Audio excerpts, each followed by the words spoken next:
So I'm Michael Williams, Senior Director of Marketing at CloudByte, and I've worked at Cisco Storage Business Unit, HDS, and some other storage startups.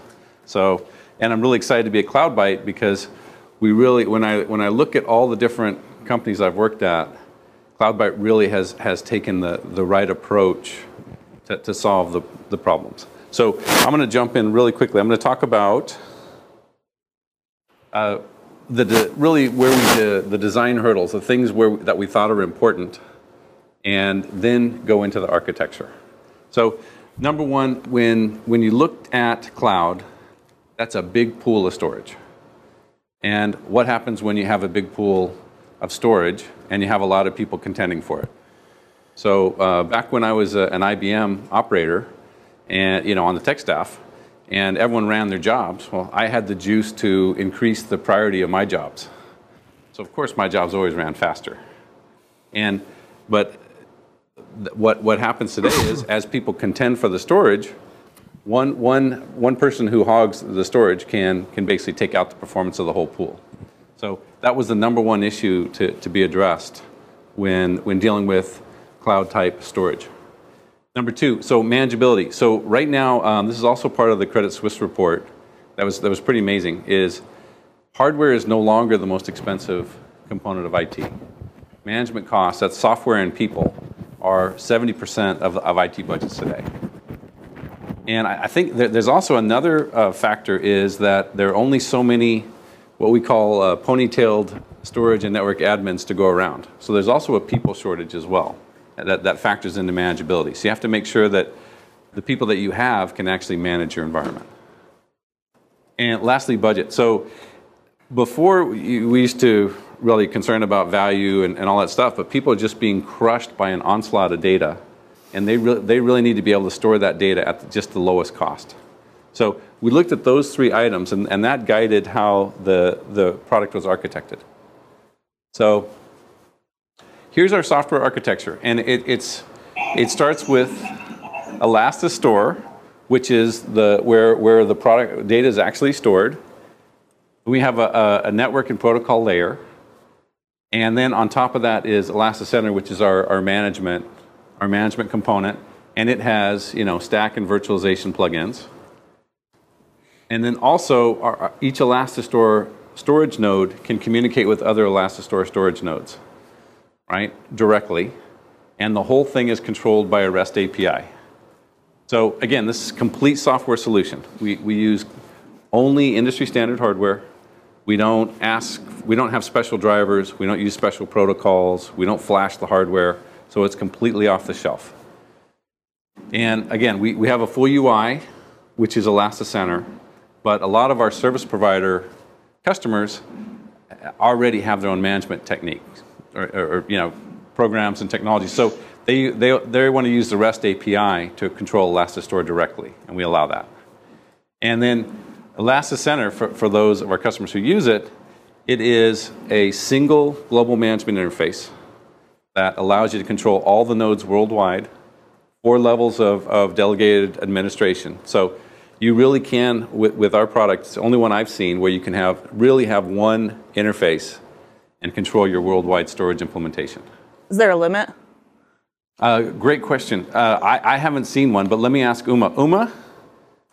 Sorry? There was a question. Do we have any limit on how many ElastiStore nodes we can manage from ElastiCenter? Not really. We have 4 nodes per cluster. This is a HA group, we call, but the number of groups can be unlimited, and also a number of sites also can be unlimited.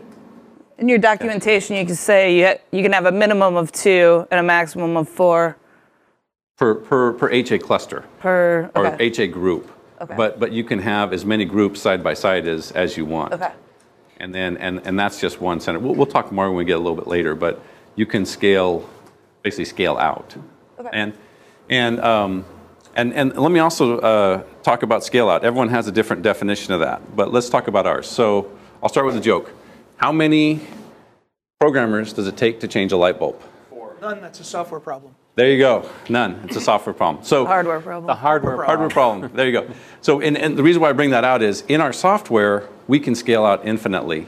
Now, there are hardware limitations that different vendors have to worry about, but for our approach, we can, as if you can see the disk, we can add it to a pool, and we can scale out with that pool. So, all right, so now let's drill down a little more, and I want to talk about the control and data paths. And we're going to keep drilling down in the technical detail slide by slide. So starting with ElasticStore, which is our storage, you can ask for storage from VM or an application, and we can present as NFS, iSCSI, CIFS, Fibre Channel, whatever. We look like any one of those arrays northbound to the server, and then, but we connect to any amount of storage just via SAS. So it looks like DAS to us. So we do that translation at ElasticStore. So that's our data path right there. Inside the pools of storage, we can, as Greg mentioned, we can combine SSD, SATA, SAS in any combination. And you can make one pool, many pools. And when you redefine the pools, it's just a software redefinition. So we don't have to redefine a pool and then throw a lot of data around.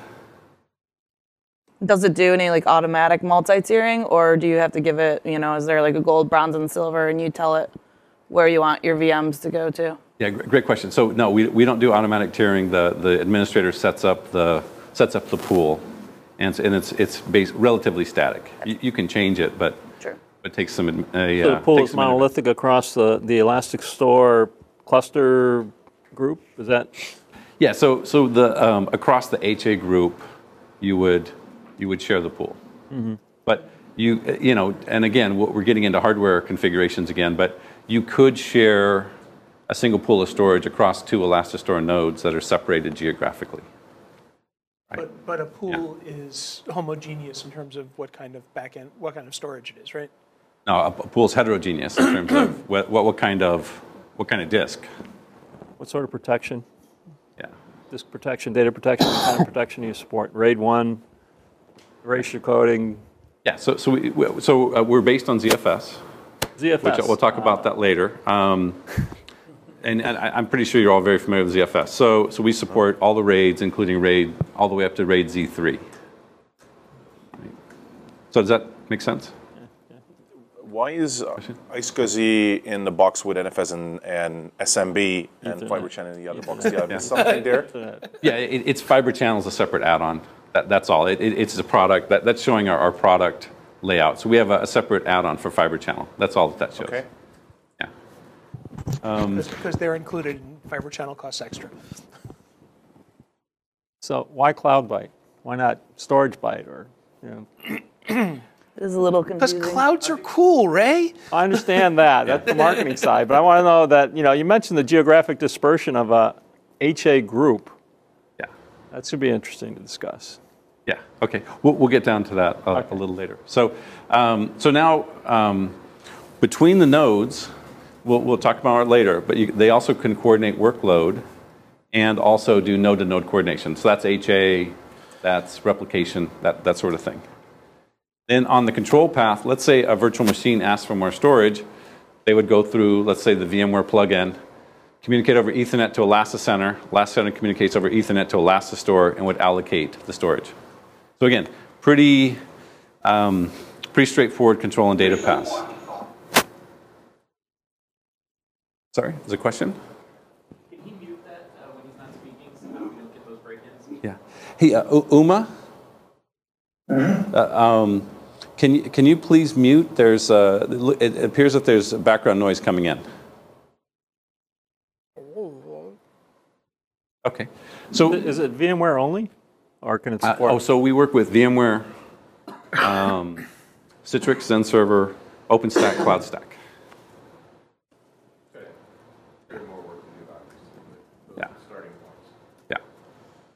And yeah, that's today, and obviously we'll support Microsoft at some point in the future. So let's talk about ElasticCenter, which is our management. So again, it's our single console for storage operations worldwide. And it's got a network communications layer. The engine supports everything. The management console supports everything. So that's configuration, and that's also capturing statistics from each ElastiStore node, summing them up, and providing reports on how much capacity you're using. It also presents reports on any hardware errors, all that stuff. So that's why. So we have statistics capture from every ElastiStore node, real-time management engine to process it and produce reports, and then we have a management module for configuration and for solving problems, performance module for analytics. So that's performance of real-time performance and long-term capacity, and then alerts and reporting. So we can do standard alerts through the console or email alerts, that kind of thing. So again, pretty standard stuff, all controlled by a REST API in addition to the UI. So as I mentioned before, we have 4 levels of delegated administration. So you can have a service provider, worldwide who also delegates to customer admins. So all that and all the levels in between. Does it do historical data?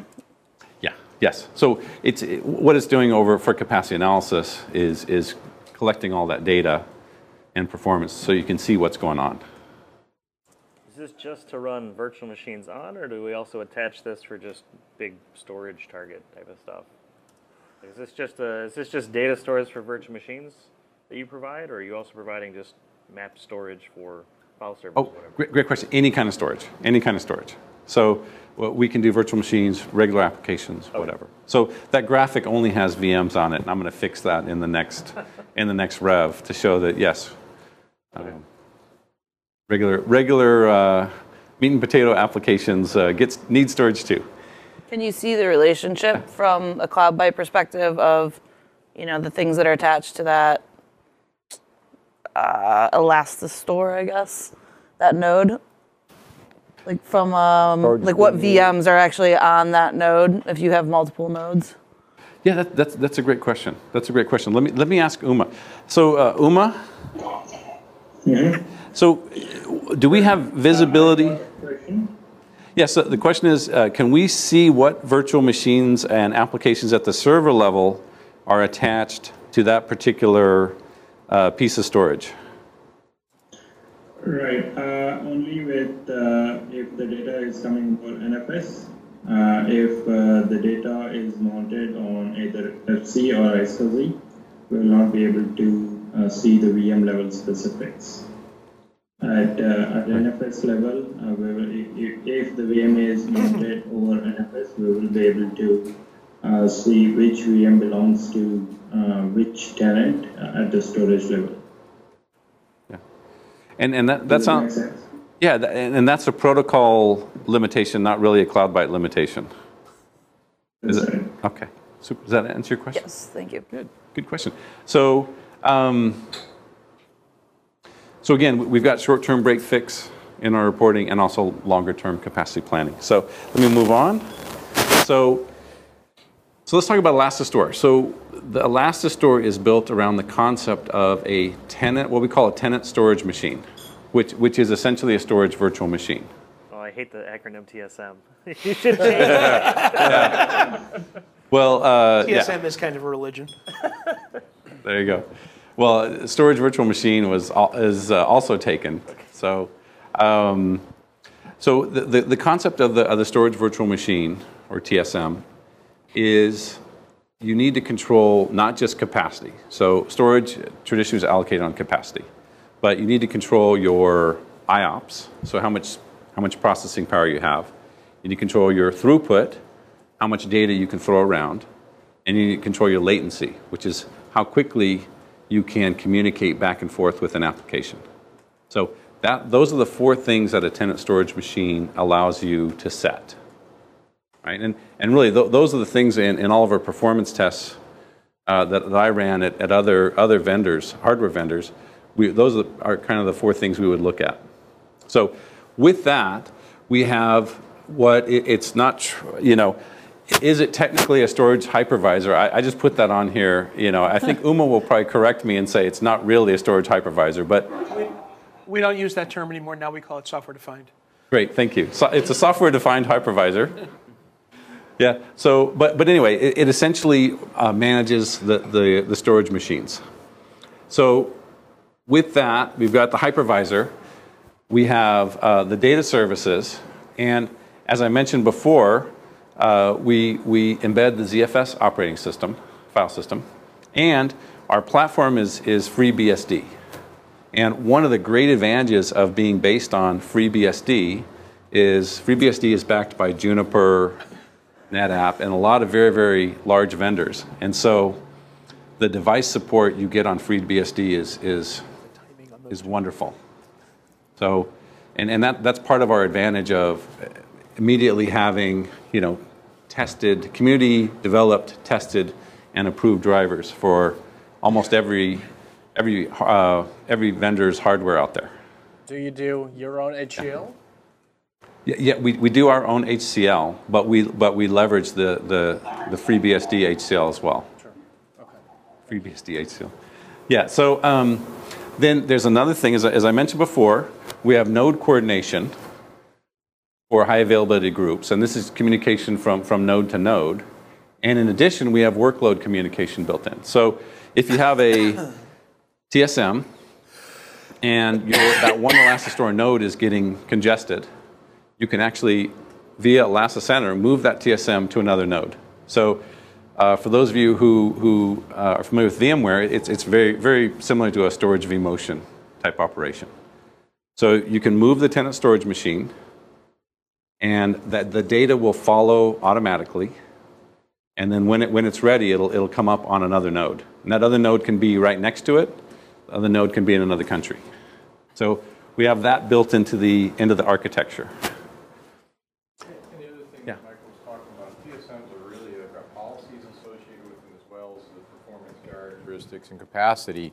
So whenever you move a TSM, those policies go with it, which also gives you the granularity that says, I want to set a snapshot based upon this TSM. It's not a global sort of application. So you get that feeling of sort of dedicated storage, but in a shared storage environment. Yeah, I just want to add one more thing, Michael. Yes. So someone was asking about auto tailing as well. So a TSM can be moved from one pool to the other pool on the same node. For example, you know, an application is doing very well and you need to increase the IOs from 1,000 to 10,000, which can be only available in a better tier, SSD tier. So we can migrate the TSM on the same node from SATA or NLSAS tier to SSD tier. So a TSM can be moved within the pool among the nodes across the geographies. Is a pool a homogeneous type of storage, like all SSD, all SATA, all SAS? Yeah, so I can answer that one, Uma. So the pool can be whatever you want. You can you mix SSD, SAS, and SATA in the same pool, or is it? Absolutely, absolutely. Anything you want. You can make an all SSD pool. You can make one that mixes all. So in a configuration where you have SAS, SATA, and SSD, how does the system determine what data belongs on SSD, SAS, or SATA? How is that determination? You don't have tiering. Yeah. Okay, within a pool you have different groups. So those groups should be homogeneous. A group needs to be homogeneous within a pool, but you can have multiple pools per node. Yes, you can have multiple pools per node. Yeah. So ZFS is very flexible in how you use the pools. So it really, there aren't many limits from our software's perspective. So what I have seen. So is this the ZFS ZIL L2 ARC? Mm-hmm. Yes. Okay. Yes. Yeah. Yeah. So you've got read and write cache. So what I've seen successfully done is for a backup application, you would use Flash for the dedupe database for the vendor, and Commvault as an example, and then you use the actual storage would be SATA. So that would be part of your backup pool. And that's a great example of using the best of both. So you've got super fast Flash for dedupe and very, very cost-effective SATA for actually storing the data. Does that make sense? challenge from my perspective, if you've got, using the right terms, multiple groups, SSD, SAS, and SATA, and you got a customer's data, TSM, that wants to be created on this pool, not a group, right? So where does the data end up? How does it get split across the multiple groups? Yeah, great question. I'm gonna Uma. Back to this tiering question, actually. Yeah, absolutely. Yeah, we're back to tiering. So Uma, do we want to do? It sounds like that's kind of the most interesting. So yeah, let's wait, Uma, and we'll let's kick some of the other topics out, and we'll put tiering in. Yeah. Is that okay? Sure. So, all right. So. I think the thing, just to sort of before we leave it, is that you have to start to think about is that the TSM, I think of it as a storage butler. So all the things you're used to doing physically in a traditional storage system, the butler does for you. So what you ask for is what you want, what the result, what the performance, what the characteristics are, and the TSM, the butler's job is to go make it all happen. So let's cover it in sort of the functions of what it does and how it does it, because we promised simplicity, which means we had to offload some of these complicated tasks of storage admin that go on every day and allow the TSM to manage them, to make a recommendation, and then do that stuff. So I think it's a good subject to put on the Chalk Talk stuff. So, Absolutely. So let's move on. So putting this all together, when you see stack, and again, this could be VMs, this could be dedicated apps, it could be any consumer of storage. The data path via any network protocol to an Elastigirl node, SAS to a unified pool, control path, from a virtualization plugin or via REST API to Elasticenter that communicates to Elastigirl. And Elastigirls communicate between each other for replication and also to move TSMs back and forth. So does that make sense from a broad brush, how a solution's built? So one of the solutions that we're looking at is five different data centers where they have 2 Elastigirl nodes in each, and where there's going to be over time a fair amount of movement between the different data centers. So this is a real life type of a solution architecture. Any other questions? Okay, so let me sum up. So when we looked at our objectives, remember we had three design objectives, and this is what we came up with. And these are first order and second order. So number one, you had to have a unified pool of storage. And as part of that, if you have a unified pool of storage, you have to have predictable performance out of that pool, or someone who's a neighbor hog or who has privileges like I used to have can hog performance. Have to scale effortlessly if you're going to be able to offer true cloud elasticity. And really efficient management, because management is more and more, the total cost of management is greater than the cost of hardware today. And then, obviously, security. Almost every cloud presentation starts and ends with security, but we'll just mention it and move on. So obviously, a storage machine is isolated from the other storage machine in terms of security. If you're going to have predictable performance, you have to be able to analyze your performance. So that's why we built that in. Commodity hardware for, obviously, cost. And lastly, you have to be integrated and certified with all the different virtualization and cloud stacks. So with that, are there any questions? So that's where we began our architecture, and these are kind of the key facets of our architecture that we're focusing on.